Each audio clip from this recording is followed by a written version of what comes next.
Masih bersama saya Budiman Tanurjo di Satu Meja The Forum. Saya ke Arya Bima, politisi PDI Perjuangan. Tadi video dari Jenderal Purnawirawan Gatot Nurmantio mengatakan bahwa oligarki tumbuh subur ya dengan topeng konstitusi. Gimana Anda mereaksi statement dari Jenderal Gatot itu? Saya nggak mudeng tuh, maksudnya apa ya?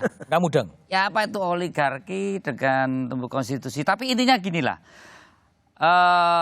Bahwa tuntutan-tuntutan itu selama itu adalah kritik, argumentasinya terus akan kita ikuti dengan solusi-solusi yang diharapkan. Saya positive thinking saya. Saya masih berkehendak baik bahwa demokrasi perlu ada check and balance dan kami ini adalah kumpulan dari saya anggap tokoh-tokoh atau kawan-kawan yang punya kepedulian, tapi panggung politiknya tidak dalam wilayah parlemen maupun di pemerintahan, tapi di luar akan parlemen. membuat suatu keseimbangan dengan cara-cara kritik yang argumentatif dan solutif. Positive thinking saya. Oke. Negatif thinking saya, politisi tidak hanya positive thinking, pasti harus tahu hal yang negatif. Apa yang negatif? Ada kecenderungan ini juga intrik-intrik politik, ya kan, dari person-person yang mungkin pada posisi kurang panggung atau kurang ada tempat aktualisasi ya, sehingga sawat politiknya itu harus disalurkan. Ya. Siapa yang kurang panggung? Nanti dulu. Ada unsur-unsur itu. Ya siapa? Tapi unsur-unsur yang kritis, solutif ada juga. Pak Said Didu ini bisa dua-duanya, bisa kritis, bisa intrik gitu kan. Tapi saya tidak bisa mengatakan. Said Didu kurang panggung atau gimana maksudnya? Oh panggungnya banyak. Panggungnya banyak. Twitternya tiap hari dia. Kemana-mana. Jadi yang kurang panggung siapa? Dia kemana-mana mengkritik Jokowi lewat media dan tidak pernah ditangkap. Tidak pernah ditangkap. Mana? Yang kurang panggung siapa? Yang kurang panggung siapa? Jangan kau desak-desak saya. Tapi bahwa ada Prof. Edi Swasono, ya, kemudian ada Mbak Muti Hatta. Ada orang-orang yang memang dengan ketulusan ingin memberikan bagaimana memberikan kontribusi terhadap bangsa ini, negara ini ada. Nah, saya melihat ada positif dan ada negatifnya. Kemudian mengenai hal-hal tuntutan-tuntutan, saya tadi sampai nggak ngerti. Oh, posisi dikarep ini menggantikan praktek-praktek oligarki. Kemudian ada yang Pancasila, masa upaya mengubah dasar negara dari jalur konstitusi. Loh, kami ini meminta pemerintah menindak upaya-upaya menggerogoti Pancasila yang dilakukan secara konstitusional. Pak Said apa nggak kebalik? Malah justru yang ada sekarang ini stigma-stigma soal radikalisasi, intoleran, kelompok-kelompok yang berpahamkan liberalisme, hedonisme, radikalisme, intoleran itu justru yang membahayakan eksistensi itu ada di luar dari jalur konstitusi. Kenapa yang justru dikritisi merorong Pancasila dari jalur konstitusi? Kan gampang, kami tanyakan ke Balek, yang masalah apa? BPIP, masalah HIP. Ini semua partai ada, termasuk teman-temannya. Pak Said, ada Fakri di situ, ada Fadlizon di situ, semua ikut ketok. Kan ditanya Pak, bahwa kita tidak merasa benar masukan-masukan dari MUI, dari NU, dari Muhammadiyah.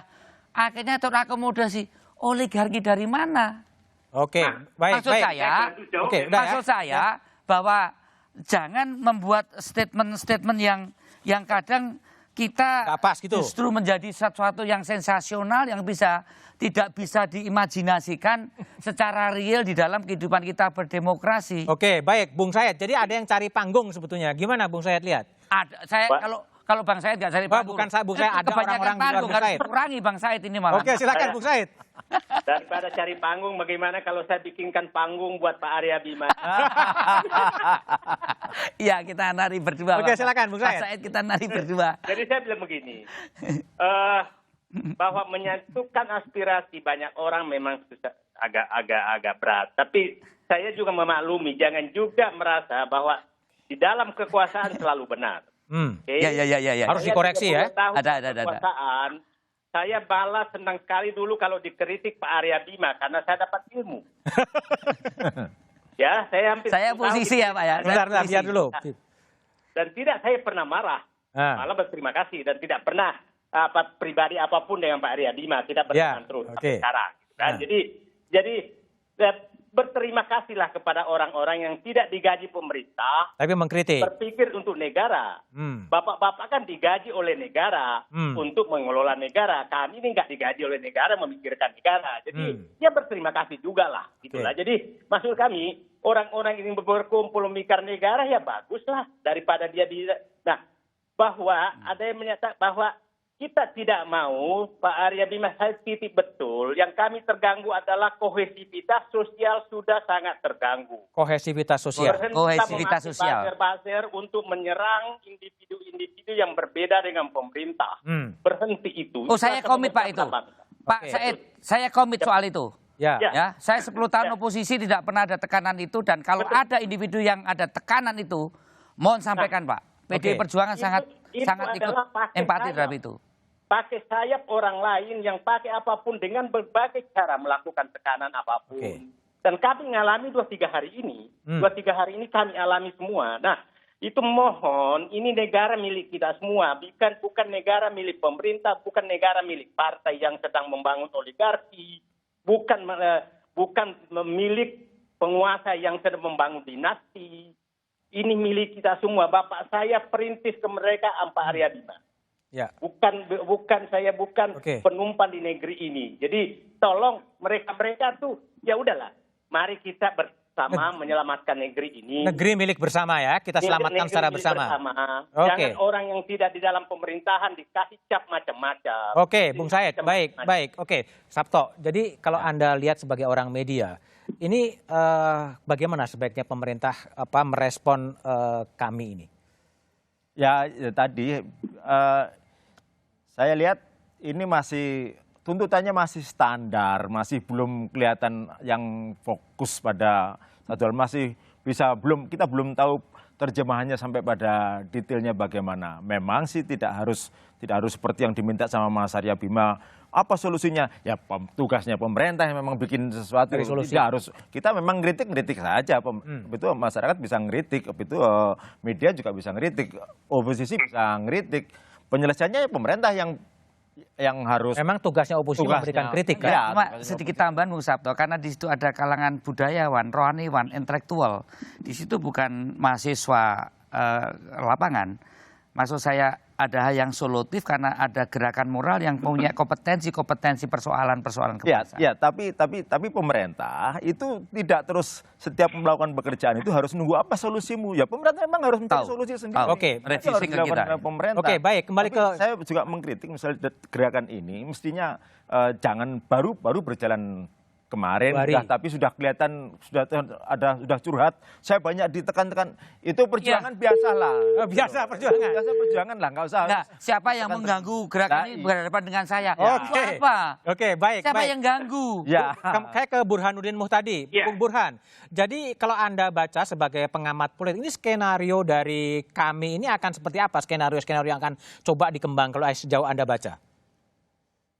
Kalau saya melihat kami ini akan menjadi semacam oposisi yang tentu saja ekstra parlementer. Membuka pintu masuk bagi banyak aktor atau elit yang memiliki agenda politik beda-beda. Oke. Termasuk juga dalam rangka 2024. Apakah itu salah? Tidak. Itu wajar. Apalagi tadi ada katup penyalur yang tersumbat di parlemen. Jadi saya wajar.